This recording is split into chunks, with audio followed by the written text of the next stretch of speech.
Welcome to my channel Pavani vlogs. అమ్మ చేసిన ఆవకాయ ఎలా తయారు చేయాలో చూద్దాం. ముందుగా మామిడికాయలన్నింటినీ బాగా కడుక్కొని తుడుచుకుంటూ ముక్కలుగా కట్ చేసుకోవాలి. ముక్కలు చిన్నగా కట్ చేసుకోవాలి. ఆ కట్ చేస్తున్నది ఎవరో కాదు, మా అక్క కొడుకు. ముక్కలు కట్ చేసిన తర్వాత దానిలో జీడి తీసేయాలి. ఆ జీడిని మా డాడీ తీసేసి నీట్గా ముక్కల్ని సరి చేసుకుంటూ ఒక తట్టలో వేస్తున్నారు. ఆ ముక్కలు అవుతూనే ఉంటాయి.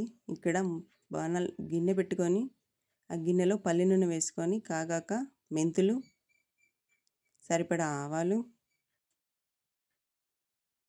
సరిపడా జీలకర్ర, పచ్చగా దంచి పెట్టుకున్న వెల్లుల్లి ముద్దను కొద్దిగా వేసుకోవాలి. వెల్లుల్లి ముద్ద లేదంటే కనుక ఆయిల్ మొత్తం పొంగుతుంది. అది కాగి పక్కన పెట్టేసుకోవాలి. ఇప్పుడు ఇదేంటంటే నువ్వుల పొడి, ఉప్పు, ఆ తర్వాత మెంతి పొడి, దానిలోకి ఆవపొడి. మెంతి పొడి కంటే ఆవపొడి ఎక్కువగా ఉండాలి, మెంతి పొడి తక్కువగా ఉండాలి. మెంతి పొడి లేదంటే చేదు ఉంటుంది కనుక. ఆ తర్వాత కారం కూడా సరిపడా తీసుకోవాలి.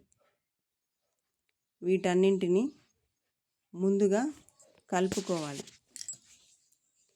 మంచిగా మిక్స్ అయ్యాక దీంట్లో ఆయిల్ వేయాలి. మిక్స్ కాలేదంటే ముద్దలుగా ఉంటుంది. ఇప్పుడు చూడండి, మనం కాచి చల్లార్చుకున్న పోపు వేసి పెట్టుకున్న ఆయిల్ని ఈ పొళ్ళల్లో బాగా కలుపుకోవాలి. ఎక్కడ ముద్దలుగా లేకుండా నీట్గా కలుపుకోవాలి. ఇవి బాగా కలిసాయి కదా. కలిసాక దీంట్లో మనం కట్ చేసి పెట్టుకున్న మామిడికాయ ముక్కల్ని వేసుకుంటూ మంచిగా కలుపుకోవాలి. చట్నీలలో ఆయిల్ ఎక్కువగా ఉంటే టేస్టీగా ఉండడమే కాకుండా అది ఖరాబ్ అనేది కాకుండా ఉంటుంది.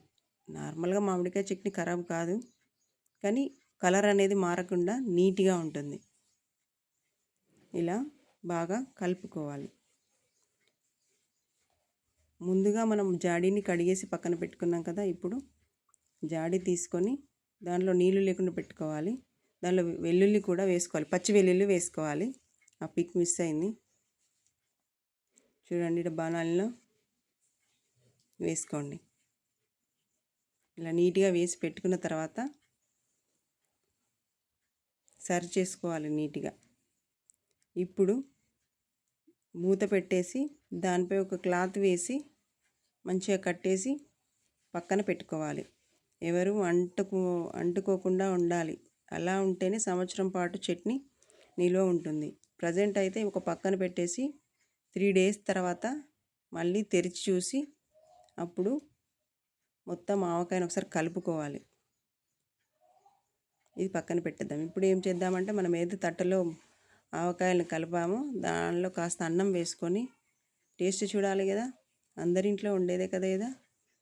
ఫస్ట్ ముద్ద మా అబ్బాయికి పెడుతున్నాం. మా అబ్బాయి ఎలా ఉందో టేస్ట్ చెప్తాడు. అలాగే నేను కూడా ఒక ముద్ద తీసుకుంటున్నాను. టేస్ట్ చూద్దాం. మా అబ్బాయి రియాక్షన్ చూడండి ఒకసారి. ఎలా ఉందో, నచ్చిందో లేదో మా అబ్బాయికి. వావ్, సూపర్ ఉందంట.